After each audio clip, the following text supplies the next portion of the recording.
ngo tugashanya n'iyo shusho tukava mu bwiza tukaja mu bundi. De gloire en gloire. Nimba hari ubwiza urimo, hariho il y a encore meilleur que tu n'as pas encore testé. Il y a encore meilleur. D'abord mu migenderanire ufitaniye na Kristo no mu vyizigiro vya kazoza. Reka kugira ubwoba bwa kazoza kuko Kristo niwe vyizigiro vy'ubwiza. Haleluya. N'aie pas peur.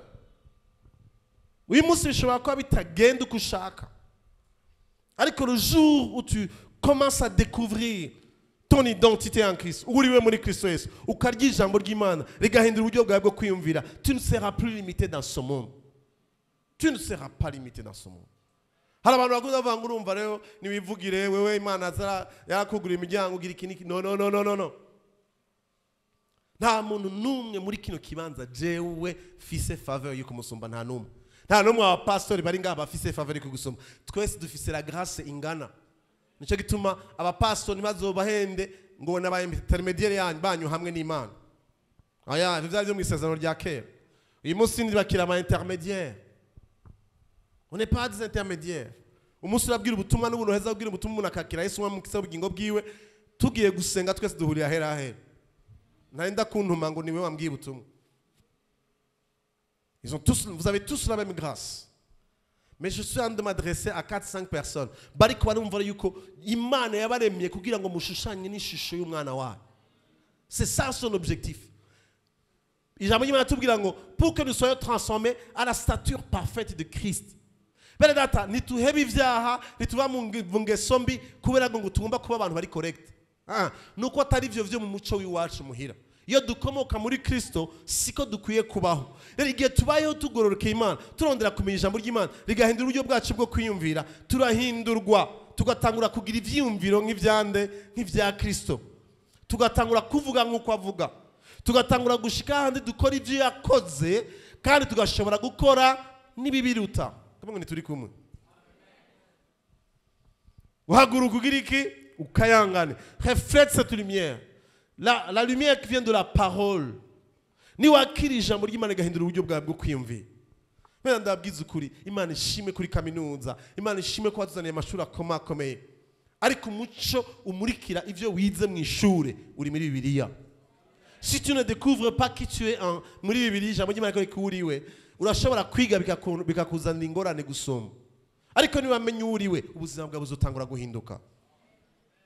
Et tu vas refléter cette lumière. Imana ishimwe ko muri université yitwa lumière. Ngo haguruka ukayangane uko umuco uhoraho ushitse. Ubwiza bwe burakurasira ugareflete ubwo bwiza. Ngo hanyuma uriko uragaragaza ubwo bwiza ngo ngo kuko raba umwiza uzotwikira isi, umwiza w'umuzitanya uzotwikira amahanga. Mukamundabanisha vukweri yefu mubanza kubagaburira imbere yuko nzaga. Haleluya. Iyo uzikura umuco, ikintu ca mbere ubona giteba gushika wifuza gusumba ibindi no mwijima. Abo hanze murumva aho nabikeye. Iyo uri umuco, ikintu ca mbere kireport. Murabona aya matara ariko Nahimana hitovugwa arindiri kuza kumwijima kugira ngo muyamenye ko ariho ngaha muri isala. Hinge bwire gusa muza mubona atanguye kwaka, hama yose agiye muca muvuga ngo yo aje muca mutera induru ngo araje kubera iki umwijima. Rero iyo turahura n'ibibazo, murazi hari abantu mbona bakijijwe babona ibibazo bagahunga. Baratahuye ko ari umuco kandi kumuco ugira ikimazi mu mwijima. Aheje kubasezerana ngaho ngo mugiye kwaka ngo muzokayangana, mugaciye avuga ngo umwiza umuzitanye uzotwikira amahanga. Uko igihe cyo kuza ku Mwami wacu Yesu Kristo kigerage kiza cegereza, niko isi iza mu ibibazo. Alors iyo isi igiye mu ibibazo, Bibiliya itubwira ngo isi yose Nahimana hitovugwa ngo irindiriye ukugira iki? Guhishurwa kw'abana b'Imana. Icyanze ngo murasaba bibiri. Iyo umaze kumenya ko uri umwana w'Imana, uri isoko ry'inyishu y'ibibazo.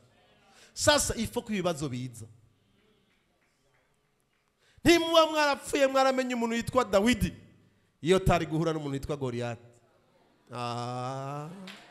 Ariko kuko yarazi uwo ari we aravuga ati wakibazo kam ingo ndakwereka. Nimwari gupfa mufuze ko Yesu afise izina rirengeye andi mazina yose iyo atari guhura n'urupfu akanesha urupfu kazuka mu bapfuye. Sasa Imana kugurukundi gukunda urazi n'abakizwa bazi kuvuga ngo urumva ngo twebwe ngo ari muri Kristo Yesu ngo turabaruta. Nous sommes plus que muvuga ifaransa gusa turabaruta kunesha. None uzonesha ryari udahuye n'ikibazo. Sasa nico gituma nkunda Burundi. Nico gituma nkunda Burundi gusumba Amerika. Nico gituma nkunda Burundi gusumba ikindi gihugu cyose. Kubera ko hari ibibazo bikwiye kugira ngo bishobore kuma opportunité yo kubriya. Aya nituri kumwe n'abantu bakijwe ngaha. Nico gituma beneda Imana izokurinde. Imana je ndumva umuntu yakijijwe yavutse ubwa kabiri ahunga. Kwideplasa si icyaha mugabo guhunga n'ikibazo kuko ikibazo ugenda ukijanye kiri fois 10 abagira bahunge bacinda babona baciye barabahaza. Ndababwire ninde yori guhunga gusumba jewe na papa bamuhambye sinigeze ndahabona imyaka 30 iraheze. Inzu yo muhira barayisambuye ibintu byose abantu bose bariko barahunga bariko bararasa pana butwe twibereye mu mahoro bariko bararasa abantu bose baradonkera visa ngende mu Bubirigi nanje nimeze kumenya Kristo. Serebwa bitahura ibi byose muganda avuga nti simvaha. Ariko uyu munsi rero benda abwiza ko nta gihugu kigeshe kwa mu Burundi. Ukora ko mu Burundi wikoreye akantu gato gusa kubera ibibazo byinshi bihari uba bamaze gukayangana. Harahandi ugenda nibazopfe baranamenye ko bigeze. None miko muri gamashuri tora inyishu z'ibibazo. Tora inyishu z'ibibazo ngaha tubandike mu bitabo. Rero ugenda aho bahejeje kwandika ibitabo barugaye barakwije. Iburaya muje ndabwiza ukuri. Ubu umu assistant ku kazi ariko agira ingorane y'amatike y'indege. Yariko arajera. Ntegeza kuba ndi mu Buhindi mu kwezi kwa gatanu. Ntegeza kuja muri Ghana mu kwezi kwa gatanu nyene. Ntegeza kuja mu Bwongereza mu kwezi kwa gatanu. Ntegeza kuja muri Tanzania mu kwezi kwa gatanu. Ntegeza kuja muri Malawi mu kwezi kwa gatanu. Byose byahuriye mu kwezi kumwe aramatike menshi ariko aramuhamagara. Yemba ntari Burundi ntibari kuntumira, ntibari kuntumaga. Uko handi sinari kubriya. Ukora ko handi ntibwije cyane kumbure mu bibazo bimwe ngaha. Ariko bari ndabwiza ukuri hari ibibazo gikukuje rakuguma widogera ibibazo nakijya waciyemwo Imana iguma kugikoresha ngo gihinduke inyishu z'ibibazo bigukikuje. Haguruka ukayangane. Reka la gloire de Dieu y manifester. Ube une solution. Uyu mundi ndiko ndigisha ngaho ejo nzo ndiko ndigisha iwacu Gasogo ku mugoroba y'amasaha. Aho nyene nahuriye n'ibibazo ubu niho mfite akazi kenshi ngo ndakora. Aho ngirira wake ngavuga nti nkahura n'umuntu umwana w'umuntu yishe papa wanje nkavuga nti ndatewe iteka yo guhura nawe. Ndavuga nti ntuzombo Jesse niza amashure ko papa wamwishe. Muga wewe kwera ko papa wawe yabikoze ntuzomburana kuheza amashure ndamurihira amashure nkavuga nti vyukuri nzobona uhejeje uteye imbere. Nibwo buryo bwanje bwo kwihora. Kuko kwihora kwanje nta kundi atari kugira neza. Rakura hari umuntu yimyoza umuntu yamugiri bene urazi kuri ya muntu yakugiriye nabi ari umukozi w'Imana. Sinzi ko muravyumva. Yusuf ndiko nakubwira ujya muntu yagutaye muri kijya kinogo n'umukozi w'Imana none bagushika kwa Farao gute. Yosef uriya mugore yakubesheye n'umukozi w'Imana wari gushika muri prison gute wari gushika kwa Farao gute. Ils t'ont poussé vers là agutakaza umwanya w'imyoza umuntu mwidogera ahubwo mushimire mugire neza tinaho wambabaje jewe imbaba ukubabara ntikukishoboka naho nogomba kukubaba murazi ko umukizwa yababaye nivyo bari kwarigirisha none sivyo uvuze ngo sinzi ivyo uri kuracamo ndabizi ebirabwire Yesu yavuze ngo ubwa mbere yavuze ngo ndabahaye iki ndabahaye amahoro yanje sindabahaye nkuko abisi ntaba perime nta date de permission iriko ntaba expire ntavana n'ivyo bavuze n'ivyo bakoze n'ivyo bakwivye avana n'uwayaguhaye ababwiye ngo ndabahaye umunezero wanjye ubwira ngo umunezero wanyu ugira iki wuzure none ugabanywa nande umuntu yakuravye agutuka ngo umuntu ngo yanshavuje ngo yambwiye ngo ndimbwa ko washavire wavyemeye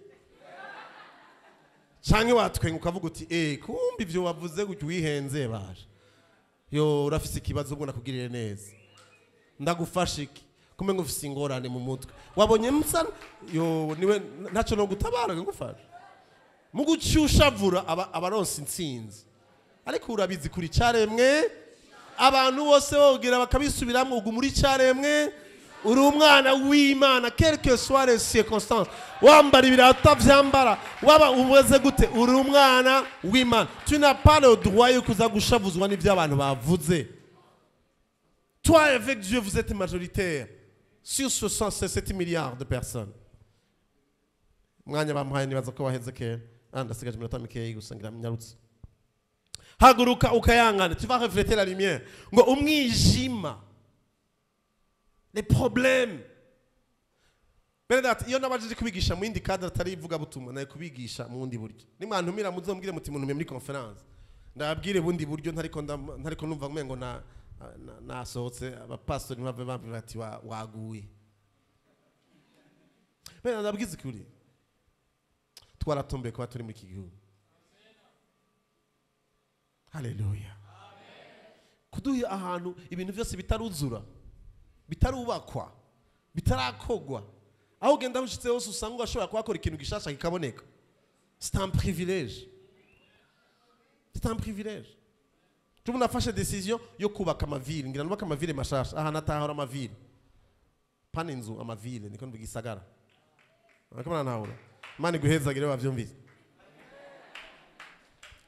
ndiko ndondera imisozi iri vide. Nous ndaduze nzoba naduze ndiko ndondera imisozi iri vide. Je vais construire des villes gisagara kiri complet. Hein? Kora ko narabibonye ahandi muganga ntabihari. Kandi ndi umwana w'Imana. Kandi umvise ngo mwijuru ngo na graphe yagiye kutwubakira ngiki amazu. Sasa ngo hariho nibisagara ngo hazuza n'igisagara kimanutse. Sasa tufa ko turefleta ibisagara biva hariya tukabizana bikareflete nga. Birashoboka. Ndafise ubu ndiko ndegeranya ba architecte. Ndafise umwe nakuye mu Bwongereza ndafise abandi bonga hamerutse kubona ejo mundi ngaha mu gisagara aba jeune kana mu architecte karibu nzobatwara ahantu muri sanda abwire ni ebana mumbwire ivyo mufungura n'ivyo mukeneye byose umwanya wageze n'ivyo mufungura n'ibiki byose hanyuma muve ngaha muncapiye ibisagara kandi tuzovyubaka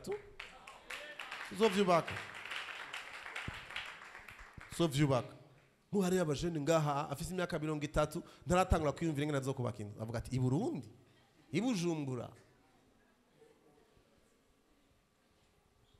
bora kasema vinja mu bindi ngo ari kuhoraho azokurasira ubwiza bwiwe buzokubonekako amahanga azoza ku muco wawe n'abami bazoza kugukayangana kwawe. Haleluya. Kwa muri kurakirika kuba umu following nta numwe ariko araga following wewe.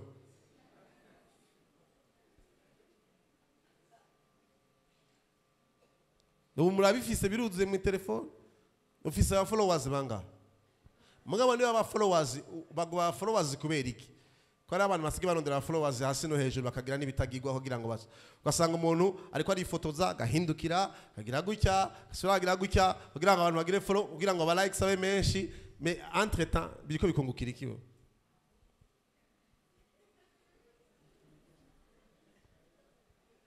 Hari ikintu wavuze hari ikintu wakoze abantu baza gufashwa kwa la following.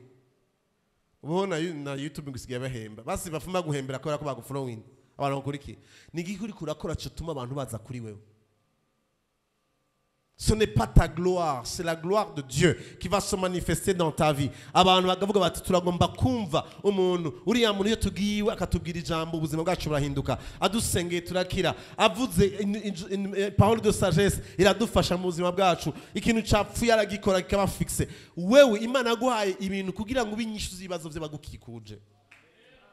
ntushobora gukizwa wizere ko Yesu amukiza ubugingo bwawe uvyuke mu gitondo uri kurarondera ivyo ukeneye mu buzima bwawe. Nivyo Yesu Kristo avuga ati ubukene bwa mbere no kurondera ubutunzi. Nzogaruka undi munsi. Si tu te réveilles le matin pour que tu deviennes riche, je t'annonce que tu seras la personne la plus pauvre au monde. Iyumvira umuntu yakoze izi ntebe zose iyo aziterateranya agakora igitebe kimwe cyiza muhira yiwe yicarako wenyene abatunze canke abakenya. Ariko uyu munsi kuko yimviriye ko mukeneraho mwicara no mwandikira akabikora ku bwanyu mwaramuhaye amafaranga nayo kwicara kuyisanzwe arafise amafaranga yanyu kubera ko yarabitwararitse. Umutunzi wa mbere nimba ari Bill Gates nimba ari kinuko yatoza yakoza amalaptop ama programme sinzi muri Microsoft kugira ngo uyu munsi dufashe uri ko ari yumvira inyishu z'ibibazo by'abandi bafise ni batera imbere. Wiyumvira yuko akenye aguma kenye. C'est tout. C'est aussi simple que ça. Rero ngo ni wamara kurefleta ubwiza bw'Imana ngo abandi bazoza ku muco wawe bazoza kurondera solution ku buzima bwawe bazorondera kumenya iyo Mana wamenye maze ubabwira intahe ishobora guhindura ubuzima bwawe.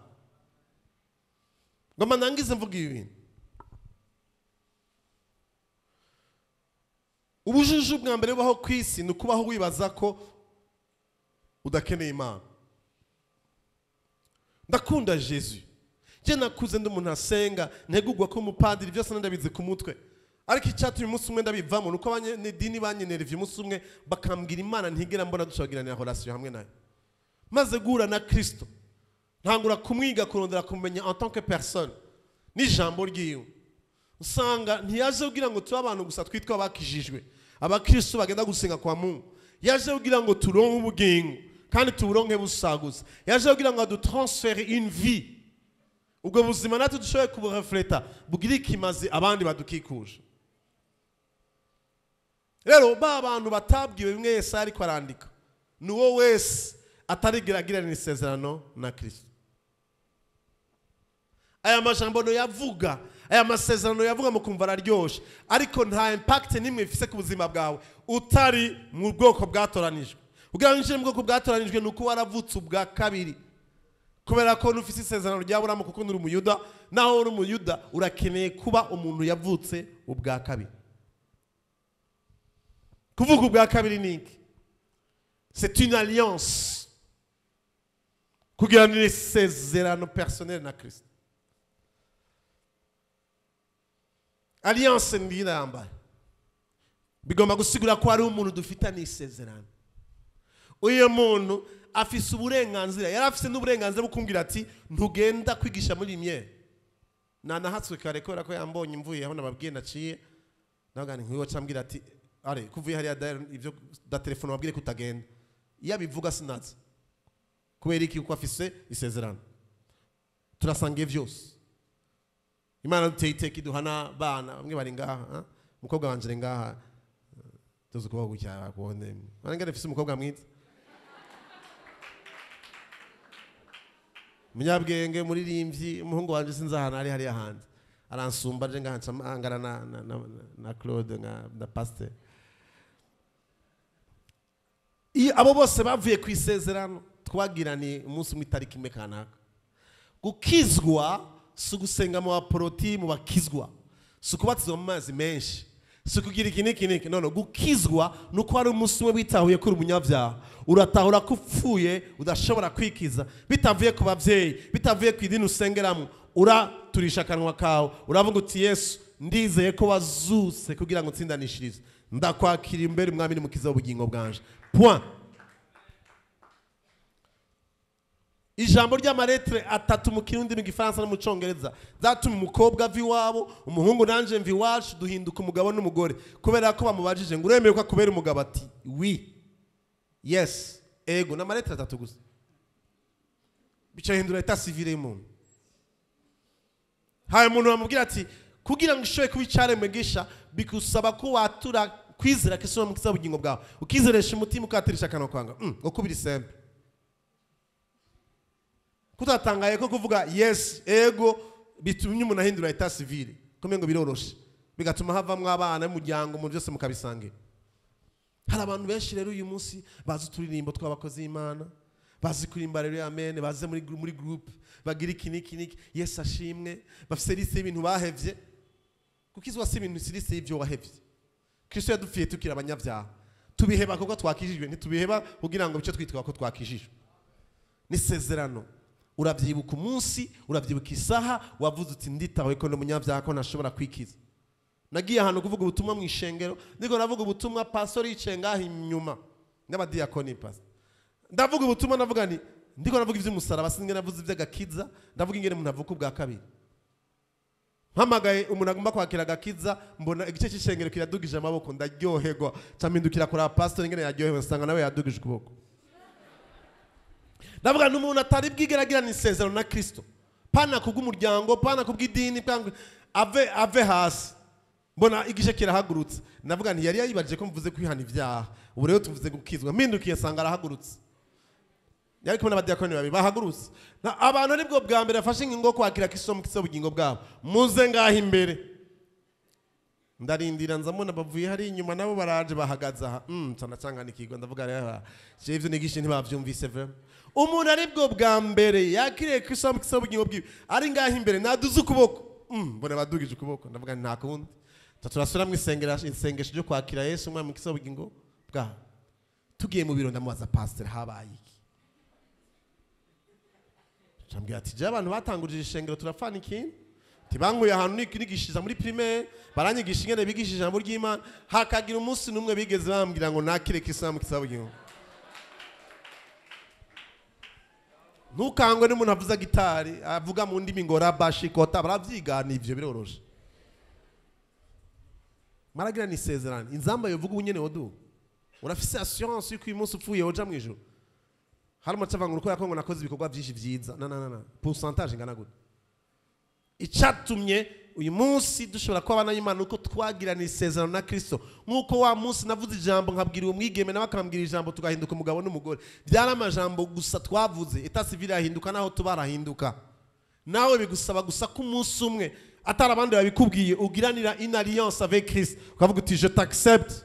Kumugaragaro ndizeye ko wapfuye ku bwanjye, ko wazutse mu bapfuye kugira ngo utsindanishirize. Suko wavukiye mu ishengero ry'abakristo, suko wabatiwe mu mazi menshi, suko wagize ikindi kibitangura kuri décision.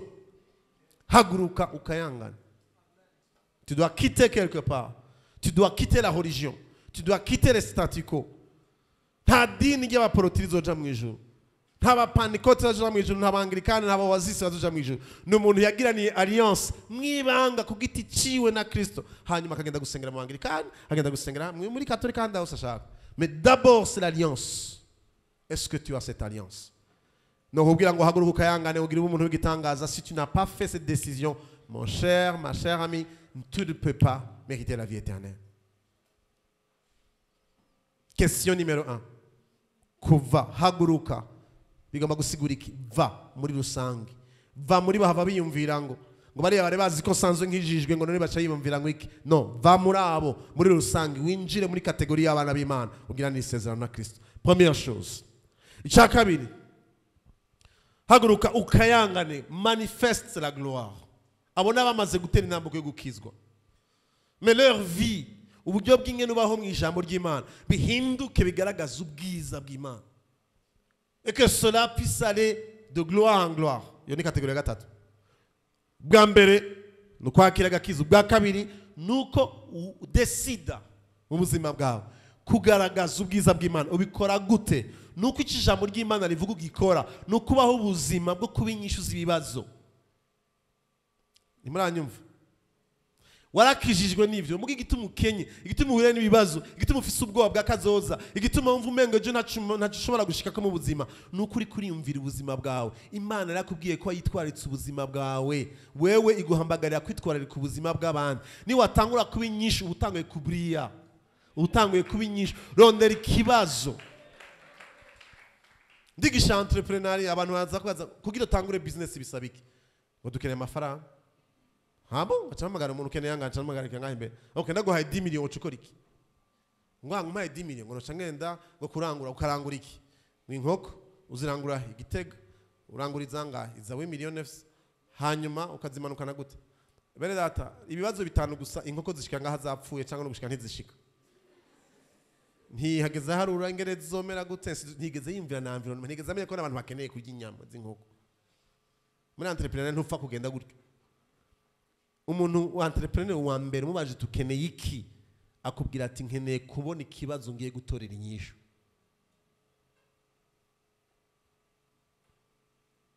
nawe uyu munsi ndagusengera mu minota mikeyi gusa amaso yawe impwemu yuguruke utangure kubona abantu bagukeneye tutotudoto utangure kubona ingene utangura kugira ico wamarira ingene ugira ico ukora mu buzima bwawe utangure kuba inyishu utangare jewe hari 98 nicaye kuri teresere muri gisagara ca Bujumbura fise amafaranga 5,000 vyonyene ntayandi nari mfise mawe n'umuntu meje ko interpretera kuri église vivante am 5,000 nicara kuri place hajya kuri teresere hari abana bamwe barabara 15 fata 5,000 ngura imikate ifana zagu wa 3,500 ya ico gihe zari zizimbutse cyane turicara nga turasangira n'abana presque quasi 3,500 3,600 me rappelle turasangira ntangura kubona abana batanga kuririmba nicaye aho singira ivyo ndya amafaranga nyuma yose nari mfise ndayahejeje ndayabagura imikate nicaye aho tutanga kuririmba uturimbo twa Noel twicaye aho ntaha muri campus ku muntu yamaye indaro nabo baraho turaririmba abana bararyoherwa n'abagaburiye ndabaririmbisha abana ariko bararirimba mbona umunezero nzanumva muhemu irambwiye ngo kuva uyu munsi ntukiri imfuvyi ugiye kwitwararika imfuvyi kandi aba bana nzobahindura iteka rya kino gihugu sinari nzi ko umunsi izina ryanje ubuzima bwanje bugiye guhinduka ntangura kwitwararika abana gushika aho nagize mariage ifite abana 30 bavuye mu ibarabara babana nanje muhira na madamu twamenyanye aje kumfasha kwankadira abana mu ibarabara uyu munsi murabona abana ndeze biri barafata indege gukina umupira ku isi yose tuvuye muri Qatar gukina muri Coupe du Monde babaye bagatatu ku isi yose twahora twaragiye mu Russia 2018 muri Brazil abana bimwe Imana yambariye 98 uyu munsi ni iteka ry'igihugu barafata indege bakaja kwiga hano hatandukanye byaherehe ko mbonye ikibazo Imana ikinyereka ingene kubinyisha ico kibazo uyu munsi nivyo bituma afata amatike ndege ngenda hirya no hino ku isi wabuze ikibazo utorera inyishu wewe kuri kuravuga ngo Imana yakwibagiye abampaye programme bashavuye kubera umwanya nabona ndabizi ndi organisateur ndabizi programme amasaha yarenze mare kunshira arafe kugira simave none abaririmbyi hagere ko aravuga ati none umuvuga butuma ko twe tutaje gukora igikorwa nga guhama microphone abavuga butuma nuko bimeze abaririmbyi ko iki batangiza imbere yuko atangura nigira ndangize kugira ndangize kuri iyo point ya kabiri twumvikana ikintu kimwe je kintu camfashije kugira ntahure example yari sengesho nasenga isengesho mwebwe mutagisenga je narasenga kera je isengesho gusengera ifungurwa rero nageze kubona amanza n'imfungurwa ngira mfungura ncasenga ngo mana ndagushimiye kuri zifungurwa ndagusavye zihumanure zavuye mu isi yanduye uzezesha amaraso yawe Yesu Kristo hanyuma mwami ndagusavye wibuke n'abatabironse cyane cyane mu makambi y'impunzi bajya ari mu ngorane zitandukanye wibuke mwami wibuke urakoze uzobukoze mu izina rya Yesu Kristo umunsi umwe ndasenga iyo sengesho ndumva mpemu yera pa nkubise inkokora sinzi ko mpemu yanya mpemu yera n'umujama c'est une personne acambaza ibibazo arambaza ati ndakubaza iryo sengesho yaje gusenga ninde yakubwiye ko amaraso ya Yesu Kristo yavuye kubw'umuharage n'umuceri ukuri ahamagara ngo ahumanura umuceri n'ibiharage amaraso ya Yesu Kristo yaje gukiza abanyabyaha abahindura abagororotsi ntiyaje kweza ibiharage n'umuceri okay aho mbona atsinzwe icakabiri aca nambaza ati hajya mu byo wize byose ijambo ry'Imana wasanze Imana ifise intenge nke zo kwibagira ku buryo iyo uronse ibyo kurya uyijya karuka yibutsa abashonje hamiga cibibuka ari gakiza kubarondera ibyo kuko wayiriya kara ati bakubwiye ryari Imana yibagira acambaza ikibazo cya gatatu ko ivyo wanosubiriye byose Imana yobibuka aho yobahibiye kuva umunsi cyandi hana mpindura isengesho ndavuga nti Mana ndagushimiye ko mpaye izifungurwa ndahezagira n'ama mariage bigakunda none nanga guhezagira ibiharage ndahezagira izifungurwa kandi mwana ushoboze kugaburira abatagira ico bafungura mvuye harya ku kazi hari abana barenga ijana ariko barafungura ubu nyene ubunje ngaho. Hariho abandi barenga ijana bariko barafungura mu mazu basanzwe bayemo. Hariho n'abandi bafunguye kubera akazi mu vyo nkora. Kuva uyu munsi maze gusenga iryo sengesho ku munsi simbura abantu n'imiburi ijana bafungura kubera ko nakoze. Sasa hariho abantu uri kurasabira umugisha ariko Imana igomba ko ari wowe wabera umugisha. Ntabyo mwumvise ca ndangiza. Ubwa nyuma nimba ukayangana gusumba uko ukayangana. Reflète, va de gloire en gloire. Sois la meilleure personne qui peut être sur cette terre. Girasengera imigwi itatu hanyuma ca ndangiza. Nturabe uri ruhande yawe ariko urabe ku giti cyawe. Urafise assurance yuko uyu munsi inzamba yovuga uja mu ijuru kuko hari umunsi wizeresheje umutima. Romains 10:9-10. Ukaturisha akanwa kawe yuko Yesu Kristo Imana yamuzuye imukuye mu bapfuye, bidakozwe n'abavyeyi n'inshuti, bidakozwe n'idini wakuriyemo. Et un jour tu as fait cette alliance avec Christ.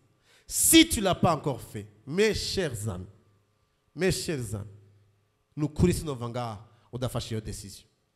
Nivyo vyankuye mu kazi yo narindi naje kubera ico cyo gihambaye gusumba ibi byose twogura amagitare n'ibindi byose, c'est que toi personnellement tu te rassures que tu as cette alliance. Yuko wagira n'isezerano na Kristo une fois pour toutes. Ça n'a rien à voir no mwicaranye n'ivyo maze gukora naho usanzwe usengera. Ça n'a rien à voir. C'est une question de déclaration.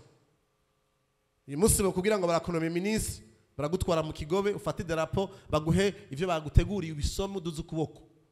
Juste parce qu'on te nomme ministre d'un pays 27 000 km². Ariko cette fois-ci tu peux lever ta main pour dire Seigneur Jésus. Aba babimenye batabimenye bavyemera batavyemera, je t'accepte officiellement. Tu es mon sauveur, tu es mon Seigneur, urumukiza urumucunguzi wanje. Je viens de faire une alliance avec toi imbere y'abakozi b'Imana. Ico nico gitangaza gisumba ibindi bitangaza byose Yesu yakoze ngaha mwisi. Niyo butarafata iyo decision ndabigusavye. Ibisi bikino. C'est une décision la plus importante. Va munzu yaso, va muri vya bindi wamenyereye. Haguruka utera intambuko yo kwizera Kristo mukiza w'ubugingo bwawe. Nimudafise assurance y'agakiza uyu mwanya n'umwanya wawe. Imbere ko dusengera abandi. Ninde muri kino kimanza mu cyubahiro ciwe no mu kubaha Imana twese twarabikoze n'abantu bahagarara ngaha n'amakoti. Iyo mba ntabikoze uyu munsi mba mpagaza mbona gufasha bakwanana nafu. Ariko un jour j'ai compris que malgré uyu wayimfise bw'amadini n'ivyo nakoze no kugerageza kuba correct. Sico gituma nakunda abantu bavuga ubutumwa babwira abantu ngo nibihana ivyaha bavyihana mu nyuma. Ntuza kwihana ivyaha byo ko okay ngo umunsi nayemborewe ngiranze kwihana ivyaha sivyo ndaguhamagaye ivyo uraza kuvyihana hanya. Igihambaye muri uyu mwanya nuko ufata decision kwihana kamere kica gakomoka kuri Adam na Eva. Donc naho uri correct atavyaha uzi gukora cyane nk'abandi. Me kamere kica muri kumwe nimba utigeze ufata decision kwakira Kristo mu kizo bugingo bwawe. Ninde kuri uyu mwanya avuga ati nukubaha Imana n'umuvyo ntahuye mu mutima ndafashe decision yo kwakira Kristo ngo mbere mwami n'umukiza w'ubugingo bwanje officiellement uyu munsi iyo decision ndayifasha mu cubaro cawo duzuko kwaho wicaye tugufashe gusenga nturabo yundi mugenzi wawe urabizi ko iyo assurance tayifise iyo assurance tayifise uduze ukuboko ushobora kuba naje ku bwawe wenyine uri umwe gusa ntibigusaba guhindura aho usengera bigusaba juste kugira une décision d'accepter Jésus. Ninde agomba kumuhizi wa mbere avuga ati voilà Imana iguhezage. Ça c'est la plus importante décision. C'est la plus importante, c'est la plus importante, plus que toute autre chose. Ni uri hanze na wewe uri kuranyuma. Ibisumba kuba nome ministre, ibisumba kuba choisi. Ndagusabe ntukoma amashi utari sûr ntukoma amashi. Ninde wundi avuga ati sindi sûr uravyumva mu nda yawe que tu n'es pas sûr duzi kuboko nawe tugufasha. Abahizi mwadugije amaboko muve hasi mu vyubahiro vyanyu. Uyu n'umwanya udasanzwe n'iryo teka rihambaye muve hasi avec fierté d'accepter Jésus une fois pour toutes. Ikico gihambaye gusa nimuri no hanze uhaguruka wicaye. Si tu n'es pas sûr ndakubaze murekura abo bantu mwe mwirabe ku giti cyawe urafise assurance abo bahejeje gufata decision sa abo bose clair twese turi hano turababona ariko urafise assurance yuko umunsi nzamba yovuga wojana na Kristo. Tu as cette assurance ko ari umunsi wibuka nk'uyu bariko barafata decision ko wakiriye Kristo. Ntumbwire ngo uri umuporoti, ntumbwire ngo usengera muri shengero muri oasis. Ushobora kuba narakubatije mu mazi menshi, ariko ukiretrouva utigeze ufata décision, va hasi tugusengera. Iyi ni décision la plus importante, la plus noble sur la planète Terre yose uko ingana. Ndarindira iwanyuma avuga ati uravyumva mu nda yako tu n'es pas en paix, ariko ko umva mengo ari gêné. Lève-toi, lève-toi. C'est pour toi aujourd'hui. C'est pour toi aujourd'hui. Nicyo cyatuzanye, nicyo cyatumye bemvestisa amafaranga yose, ni ku bwawe avant toute chose. Ndabona ko muri abantu bicubahiro, ndabagore muze hano imbere ndabasengera. D'abord, une décision la plus importante. Venez, n'ayez pas honte.